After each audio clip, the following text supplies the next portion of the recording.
బండిమీదిపల్లి దగ్గర జరిగిన సంఘటన గురించి ప్రకాష్ రెడ్డి ఏదైతే మాట్లాడాడో, నన్ను సునీతమ్మక్క గురించి హత్యా రాజకీయాల గురించి మాట్లాడో, దాని గురించి చెప్పాల్సిన అవసరం ఉంది కాబట్టి ఈరోజు ఈ సమావేశం ఏర్పాటు చేయడం జరిగింది.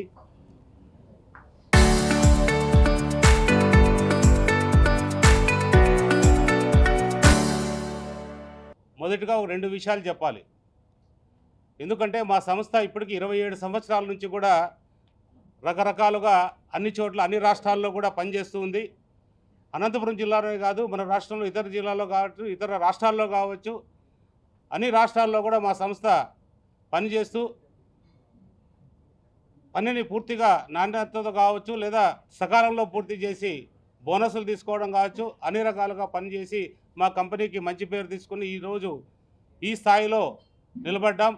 మాకు ఇది పెద్దలు ఇచ్చిన సంస్థ కాదు, మేము మాకుగా సంపాదించుకునే సంస్థగా 89లో స్థాపించాం. ఆ రోజు కూడా ముగ్గురితో స్థాపించాం. ఈరోజు కూడా అదే ముగ్గురితో ఆ సంస్థ నడుస్తూ ఉందంటే మా నిజాయితీకి మీరు మారుపేరనే చెప్పాలి.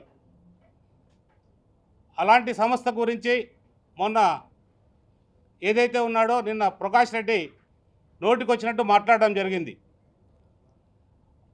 ఆ సంస్థ గురించి మాట్లాడుతూ ఈ సంస్థ 2014 కావచ్చు, లేదా ఇంకో సంస్థ కావచ్చు అని మాట్లాడ్డారు. కానీ ఏ రోజు చూసుకున్నా 27 సంవత్సరాల్లో ప్రతి సంవత్సరం కూడా మా సంస్థ గ్రాఫ్ పెరుగుతూ పోయింది, కానీ ఏ రోజు తగ్గలేదు. ఇంకా బాగా చెప్పాలంటే 2019 నుంచి 24 వరకు కూడా నేషనల్ హైవే ప్రాజెక్ట్స్ ఏవైతే ఉన్నాయో ఇంకా అన్ని చోట్ల కూడా ఇతర రాష్ట్రాల్లో కూడా అద్భుతంగా పనిచేశాం. మా రాష్ట్రంతో, ఈ ఆంధ్రప్రదేశ్ రాష్ట్రంతో పాటు ఇతర రాష్ట్రాల్లో కూడా మా సంస్థకి మంచి పేరు వచ్చింది. అన్ని రకాలకు కూడా పేరు సంపాదిస్తూ ముందుకు సాగింది. ఈరోజు మా సంస్థ ద్వారా 10 కోట్ల రూపాయలు ప్రతి నెల కూడా జీతాలు చెల్లిస్తున్నారు మాతో సహా. అంటే ఈ సంస్థకి ఏ రకంగా మనం సంస్థ నడుపుతున్నామో, ఎంతోమందికి ఉపాధి కల్పిస్తూ ముందుకు నడుపుతూ పోతున్నాం. ఏ రోజు కూడా సంస్థలో అవినీతి కానీ, సంస్థకు సంబంధించిన ఏ ఒక్క అక్రమాలు కానీ ఎక్కడ కూడా జరగలేదు. అతను మాట్లాడుతూ ఇంకా 2 విషయాలు చెప్పాడు. స్టాంపుల గురించి చెప్పాడు. ఆ స్టాంపులు ఏదైతే ఉన్నాయో ఆ స్టాంపుల గురించి సిఐడికి అప్పచెప్పమని మేమే చెప్పాం. ఆ కేసు మేమే పెట్టమని చెప్పాం. అది ఏ రకంగా ముందుకు తీసుకెళ్లాలో మేమే అన్నీ కూడా నడిపించాం. ఈరోజు కోర్టులో ఉంది కాబట్టి అంతకన్నా నేను ఆ స్టాంపుల గురించి ఎక్కువ చెప్పదలుచుకోలేదు. ఏదైతే మేము పేపర్లు ఇచ్చామో అవన్నీ తీసుకుపోయి పిల్లుకి ఇచ్చారు కాబట్టి అవన్నీ కూడా కోర్టు నిర్ణయిస్తుంది కాబట్టి అంతకన్నా నేను ఎక్కువ దాని గురించి చెప్పలేదు. ఇంకా కూడా మొన్ననే చెప్పాడు, మా టిప్పర్ వచ్చి అతను హత్య చేయడానికి వచ్చారంటారు. ఎవరైనా హత్య చేయాలంటే మా టిప్పర్ని ఎవరైనా వాడతారా? అక్కడే దగ్గరలో మా క్రషర్ ఉంది. ఆ క్రషర్కి తిప్పుకోవడానికి డ్రైవర్ అటువైపు వెళ్తుంటే మా రైట్ సైడ్ తిప్పడానికి, అనంతపురం నుంచి రైట్ సైడ్ తిప్పడానికి ప్రయత్నం చేస్తే ఎంతో స్పీడ్తో వచ్చిన వాహనాన్ని 10 అడుగుల దూరంలో 10 మీటర్ల దూరంలో దాన్ని గమనించి బ్రేక్ కొట్టి మావాడు ఆపాడని అతని నోటితోనే అతనే చెప్పాడు. ఈ ప్రకాష్ రెడ్డి నోటితోనే 10 మీటర్ల దూరంలోనే డ్రైవర్ బ్రేక్ కొట్టి ఆపాడని చెప్పాడు. అంటే ఒక వ్యవస్థ టిప్పర్కి సంబంధించిన డ్రైవర్ కూడా ఏదో రాష్ట్రంలో వచ్చాడు. వాడు ప్రకాష్ రెడ్డి ఎవడో తెలియదు, ఇంకా ఓనర్ ఎవడో కూడా తెలియదు. వాళ్ళకి అన్ని లైసెన్సులు ఉన్నాయో లేదా, ఇతను డ్రైవ్ చేస్తాడో లేదా అన్నీ చూసే సంస్థ అతనికి ఉద్యోగం ఇచ్చి ఉంటుంది. అలాంటి డ్రైవర్ పైన, అలాంటి సంస్థ పైన ఎప్పుడైతే టిప్పర్ని అక్కడ ఎస్ఆర్సి అనేది కనిపించిందో అతనిలో ఒక ఉగ్రత, అంటే ఒక రకమైన చాడిజం బయటకు వచ్చి అప్పుడే డ్రైవర్ని కూడా కొట్టడం జరిగింది. టిప్పర్ మీద రాళ్ళు ఇసరడం కూడా జరిగింది. అంటే ఎంత నీచమైన చర్య తీసుకున్నారో. అతని కారుకు సంబంధించి అంటే 10 మీటర్ల దూరంలోనే ఆగిందని అతనే చెప్తున్నాడు. అలాంటి పరిస్థితుల్లో నీకు నిజంగా ప్రాణభయం ఉందంటే వాడిని కొట్టడం తప్పే. అంటే కోపంలో కొట్టే వేరు, కానీ మరీ కూడా వచ్చి హత్యా రాజకీయాలు మా పైన నెట్టడం అనేది నిజంగా చాలా దుర్మార్గమైన చర్యగా నేను చెప్తున్నాను. మేము ఎప్పుడూ హత్యలు చేయలేదు, ఎక్కడ హత్యల జోలికి పోలేదు. ఈరోజు మా తల్లిదండ్రులు కానీ మా సంస్థ కానీ నేర్పించిండేది ప్రజలకు సేవ చేయమని పోయారు. ఎన్నో రకాలుగా ప్రజలకు సేవలో ఉన్నాం. హత్యా రాజకీయాల జోలికి ఎప్పుడు కూడా వెళ్ళలేదు. కానీ అతను హత్యా రాజకీయాలు చేస్తున్నారు, చిల్లర రాజకీయాలు చేస్తున్నది ఈ ప్రకాష్ రెడ్డి. ఒక విషయం మాత్రం చెప్తా అతని గురించి. ఎందుకంటే అతనికి ఇలాంటి అలవాట్లు ఎక్కువ ఉన్నాయి. మేము ఎక్కడో పేపర్లోనూ అక్కడ ఇక్కడ చూసాము. అతను ఒక 2 జీపుల్లో వెళ్ళి ఏదో హైదరాబాద్లో ఎవరో చక్రపాణి అనే వ్యక్తిని అక్కడ హత్య చేశాడు అంటే యాక్సిడెంట్ చేసి అతను హత్య చేసి ఎక్కడో తీసుకుపెట్టి తగలగట్టేస్తాడు అనేది కూడా మేము చూసాం.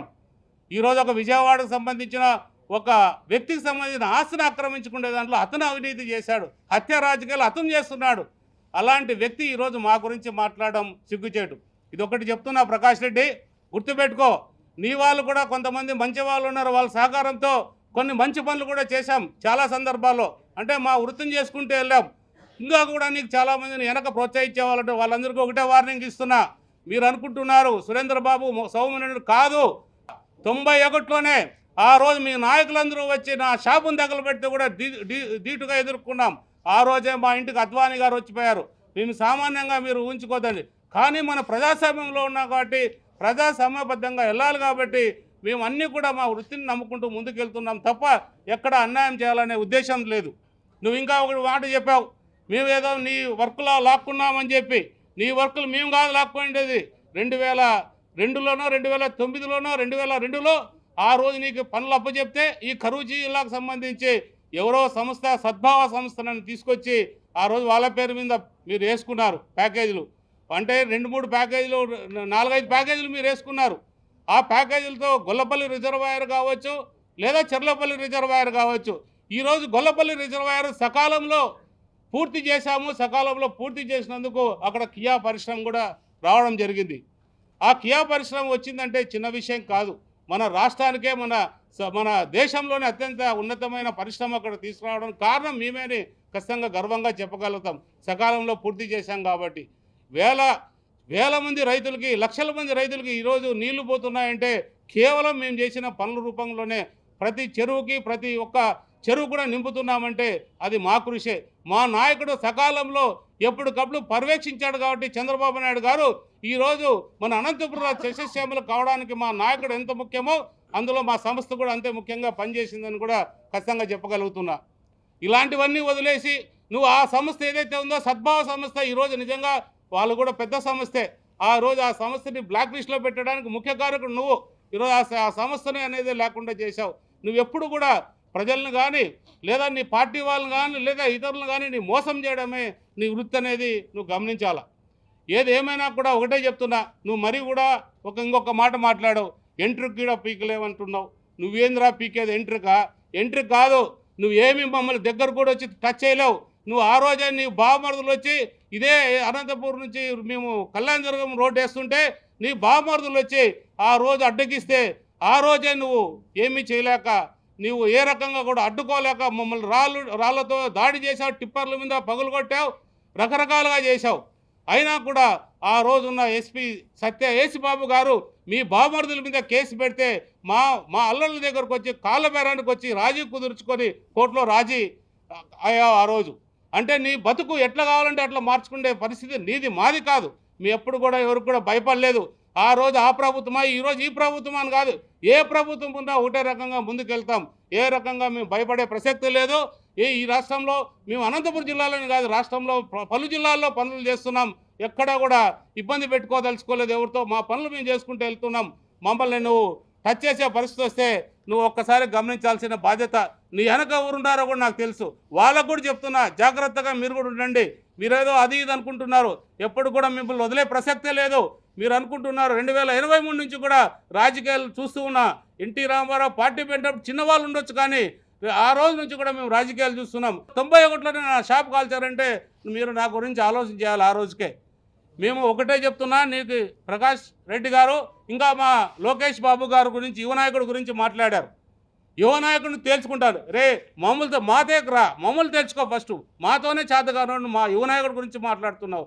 మా యువనాయకుడు దేశాలు తిరిగి ప్రపంచాలు తిరిగి పెట్టుబడులు తెచ్చి మన రాష్ట్రానికి ఎన్నో రకాలుగా ఉపయోగపడేది ఉపాధి కల్పిస్తున్న మా నాయకుడి గురించి నీ మాట్లాడే అర్హత కూడా లేదు ప్రకాష్ రెడ్డి. ఇలాంటి చౌకబార పరిస్థితులు తేవద్దు. ఇంకొకసారి ఏమైనా ఉంటే ఖచ్చితంగా రా, కూర్చుందాం, నువ్వు నేను ఫేస్ టు ఫేస్ కూర్చుందాం, అన్నీ కూడా వివరంగా మాట్లాడుకుందాం. మాట్లాడుకొని ఏ విధంగా మనం ప్రజలకు సేవ చేయాలనే దాని మీద ఒక ప్రోగ్రాం చేసుకుందాం. లేదా నేను చేసిన తప్పులు కానీ నువ్వు చేసిన తప్పులు కానీ ప్రత్యక్షంగా చూసుకుంటే ఏర్పాట్లు కూడా చేస్తామని మీ అందరికి కూడా తెలియజేస్తున్నా.